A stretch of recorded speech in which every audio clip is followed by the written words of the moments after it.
धार्मिक कथाओं के अनुसार एक बार बृहस्पति जी ने ब्रह्मा जी से सवाल किया कि चैत्र व आश्विन मास के शुक्ल पक्ष में नवरात्र का व्रत और उत्सव क्यों किया जाता है। इस व्रत का क्या फल है, इसे किस प्रकार करना उचित है, पहले इस व्रत को किसने किया। बृहस्पति जी के इस सवाल के जवाब में ब्रह्मा जी ने कहा, हे बृहस्पति देव, प्राणियों के हित की इच्छा से तुमने बहुत अच्छा प्रश्न किया है। दरअसल जो मनुष्य मनोरथ पूर्ण करने वाली दुर्गा, महादेव, सूर्य और नारायण का ध्यान करते हैं वे मनुष्य धन्य हैं। यह नवरात्र व्रत संपूर्ण कामनाओं को पूर्ण करने वाला है। इसके करने से पुत्र की कामना वाले को पुत्र, धन की लालसा वाले को धन, विद्या की चाहना वाले को विद्या और सुख की इच्छा वाले को सुख मिलता है। इस व्रत को करने से रोगी मनुष्य का रोग दूर हो जाता है, मनुष्य की संपूर्ण विपत्तियां दूर हो जाती हैं और घर में समृद्धि की वृद्धि होती है। बांझ को पुत्र प्राप्त होता है, समस्त पापों से छुटकारा मिल जाता है और मन का मनोरथ सिद्ध हो जाता है।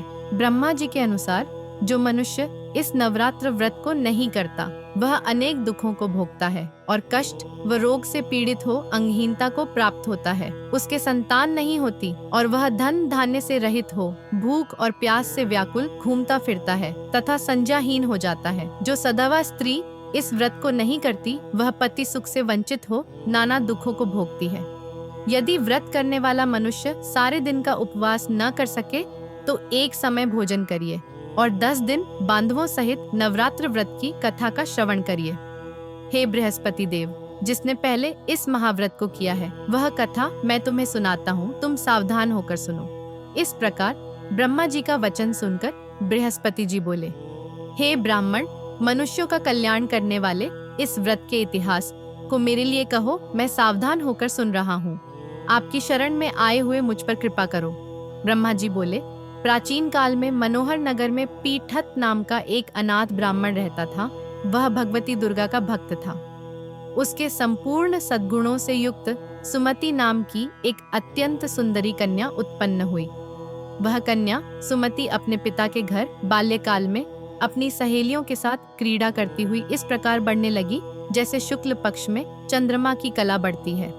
उसका पिता प्रतिदिन जब माँ दुर्गा की पूजा कर होम किया करता वह उस समय नियम से वहां उपस्थित रहती। एक दिन सुमति अपनी सखियों के साथ खेल में लग गई और भगवती के पूजन में उपस्थित नहीं हुई। उसके पिता को पुत्री की ऐसी असावधानी देखकर क्रोध आया और वह पुत्री से कहने लगा, अरे दुष्ट पुत्री, आज तूने भगवती का पूजन नहीं किया, इस कारण मैं किसी कुष्ठ रोगी या दरिद्र मनुष्य के साथ तेरा विवाह करूंगा। पिता का ऐसा वचन सुन सुमति को बड़ा दुख हुआ और पिता से कहने लगी, हे पिता, मैं आपकी कन्या हूँ तथा सब तरह आपके अधीन हूँ, जैसी आपकी इच्छा हो वैसा ही करो। राजा से, कुश्ती से, दरिद्र से अथवा जिसके साथ चाहो मेरा विवाह कर दो, पर होगा वही जो मेरे भाग्य में लिखा है। मेरा तो अटल विश्वास है जो जैसा कर्म करता है उसको कर्मों के अनुसार वैसा ही फल प्राप्त होता है, क्योंकि कर्म करना मनुष्य के अधीन है पर फल देना ईश्वर के अधीन है। जैसे अग्नि में पड़ने से तृणादि उसको अधिक प्रदीप्त कर देते हैं, इस प्रकार कन्या के निर्भयता से कहे हुए वचन सुन उस ब्राह्मण ने क्रोधित हो अपनी कन्या का विवाह एक कुश्ती के साथ कर दिया और अत्यंत क्रोधित हो पुत्री से कहने लगा, हे पुत्री, अपने कर्म का फल भोगो, देखें भाग्य के भरोसे रहकर क्या करती हो। पिता के ऐसे कटु वचनों को सुन सुमति मन में विचार करने लगी, अहो, मेरा बड़ा दुर्भाग्य है जिससे मुझे ऐसा पति मिला। इस तरह अपने दुख का विचार करती हुई वह कन्या अपने पति के साथ वन में चली गई और डरावने कुशायुक्त उस निर्जन वन में उन्होंने वह रात बड़े कष्ट से व्यतीत की। उस गरीब बालिका की ऐसी दशा देख देवी भगवती ने पूर्व पुण्य के प्रभाव से प्रकट हो सुमति से कहा, हे दीन ब्राह्मणी, मैं तुझसे प्रसन्न हूँ, तुम जो चाहो सो वरदान मांग सकती हो। भगवती दुर्गा का यह वचन सुन ब्राह्मणी ने कहा, आप कौन है वह सब मुझसे कहो। ब्राह्मणी का ऐसा वचन सुन देवी ने कहा कि मैं आदिशक्ति भगवती हूँ और मैं ही ब्रह्म विद्या व सरस्वती हूँ। प्रसन्न होने पर मैं प्राणियों का दुख दूर कर उनको सुख प्रदान करती हूँ। हे ब्राह्मणी, मैं तुझ पर तेरे पूर्व जन्म के पुण्य के प्रभाव से प्रसन्न हूँ। तुम्हारे पूर्व जन्म का वृत्तांत सुनाती हूँ, सुनो।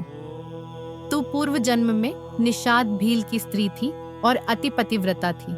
एक दिन तेरे पति निषाद ने चोरी की। चोरी करने के कारण तुम दोनों को सिपाहियों ने पकड़ लिया और ले जाकर जेल खाने में कैद कर दिया। उन लोगों ने तुझको और तेरे पति को भोजन भी नहीं दिया। इस प्रकार नवरात्र के दिनों में तुमने न तो कुछ खाया और न जल ही पिया। इस प्रकार 9 दिन तक नवरात्र का व्रत हो गया। हे ब्राह्मणी, उन दिनों में जो व्रत हुआ, इस व्रत के प्रभाव से प्रसन्न होकर मैं तुझे मनोवांछित वर देती हूँ। तुम्हारी जो इच्छा हो सो मांगो। इस प्रकार दुर्गा के वचन सुन ब्राह्मणी बोली, अगर आप मुझ पर प्रसन्न हैं तो हे दुर्गे, मैं आपको प्रणाम करती हूँ। कृपा करके मेरे पति का कोढ़ दूर करो। देवी ने कहा, उन दिनों तुमने जो व्रत किया था, उस व्रत का 1 दिन का पुण्य पति का कोढ़ दूर करने के लिए अर्पण करो। उस पुण्य के प्रभाव से तेरा पति कोढ़ से मुक्त हो जाएगा। ब्रह्मा जी बोले। इस प्रकार देवी के वचन सुन वह ब्राह्मणी बहुत प्रसन्न हुई और पति को निरोग करने की इच्छा से जब उसने तथास्तु ऐसा वचन कहा, तब उसके पति का शरीर भगवती दुर्गा की कृपा से कुष्ठ रोग से रहित हो अति कांतिवान हो गया। वह ब्राह्मणी पति की मनोहर देह को देख देवी की स्तुति करने लगी।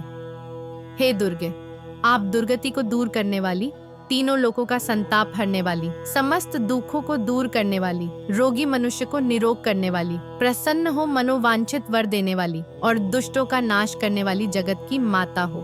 हे अम्बे, मुझ निरपराध अबला को मेरे पिता ने कुश्ती मनुष्य के साथ विवाह कर घर से निकाल दिया।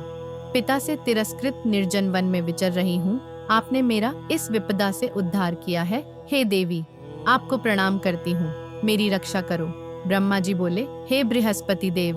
उस ब्राह्मणी की ऐसी स्तुति सुन देवी बहुत प्रसन्न हुई और ब्राह्मणी से कहा, हे ब्राह्मणी, तेरे उदालय नामक अति बुद्धिमान, धनवान, कीर्तिवान और जितेंद्रिय पुत्र शीघ्र उत्पन्न होगा।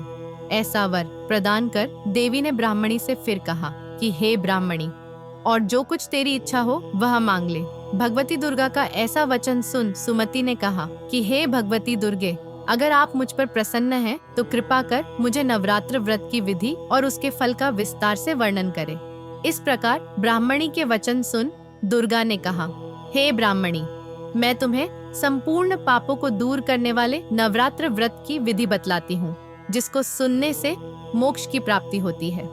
आश्विन मास के शुक्ल पक्ष की प्रतिपदा से लेकर 9 दिन तक विधि पूर्वक व्रत करें। यदि दिन भर का व्रत न कर सके तो एक समय भोजन करें। विद्वान ब्राह्मणों से पूछकर घट स्थापन करें और वाटिका बनाकर उसको प्रतिदिन जल से सींचें। महाकाली, महालक्ष्मी और महासरस्वती देवी की मूर्तियां स्थापित कर उनकी नित्य विधि सहित पूजा करें और पुष्पों से विधि पूर्वक अर्घ्य दें। बिजौरा के फल से अर्घ्य देने से रूप की प्राप्ति होती है। जायफल से अर्घ्य देने से कीर्ति, दाख से अर्घ्य देने से कार्य की सिद्धि होती है, आंवले से अर्घ्य देने से सुख की प्राप्ति और केले से अर्घ्य देने से आभूषणों की प्राप्ति होती है। इस प्रकार पुष्पों व फलों से अर्घ्य देकर व्रत समाप्त होने पर 9वें दिन यथाविधि हवन करें। खांड, घी, गेहूं, शहद, जौ, तिल, बिल्व, बेल, नारियल, दाख और कदम आदि से हवन करें। गेहूं से होम करने से लक्ष्मी की प्राप्ति होती है।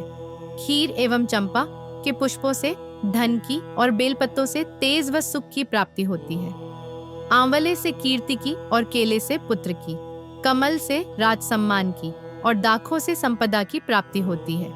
खांड, घी, नारियल, शहद, जौ और तिल तथा फलों से होम करने से मनोवांछित वस्तु की प्राप्ति होती है। व्रत करने वाला मनुष्य इस विधि विधान से होम कर आचार्य को अत्यंत नम्रता के साथ प्रणाम करे और यज्ञ की सिद्धि के लिए उसे दक्षिणा दे। इस प्रकार बताई हुई विधि के अनुसार जो व्यक्ति व्रत करता है उसके सब मनोरथ सिद्ध होते हैं, इसमें तनिक भी संदेह नहीं है। इन 9 दिनों में जो कुछ दान आदि दिया जाता है उसका करोड़ों गुना फल मिलता है। इस नवरात्र व्रत करने से अश्वमेध यज्ञ का फल मिलता है। हे ब्राह्मणी, इस संपूर्ण कामनाओं को पूर्ण करने वाले उत्तम व्रत को तीर्थ, मंदिर अथवा घर में विधि के अनुसार करें। ब्रह्मा जी बोले, हे बृहस्पति देव। इस प्रकार ब्राह्मणी को व्रत की विधि और फल बताकर देवी अंतर्ध्यान हो गई। जो मनुष्य या स्त्री इस व्रत को भक्तिपूर्वक करता है वह इस लोक में सुख प्राप्त कर अंत में दुर्लभ मोक्ष को प्राप्त होता है। हे बृहस्पतेय, यह इस दुर्लभ व्रत का महात्म्य है जो मैंने तुम्हें बतलाया है। यह सुन बृहस्पति जी आनंद से प्रफुल्लित हो ब्रह्मा जी से कहने लगे कि हे ब्रह्म जी, आपने मुझ पर अति कृपा की जो मुझे इस नवरात्र व्रत का महात्म्य सुनाया। ब्रह्मा जी बोले कि हे बृहस्पति देव, यह देवी भगवती शक्ति संपूर्ण लोकों का पालन करने वाली है। इस महादेवी के प्रभाव को कौन जान सकता है। बोलो देवी भगवती की जय। बोलिए दुर्गा माता की जय।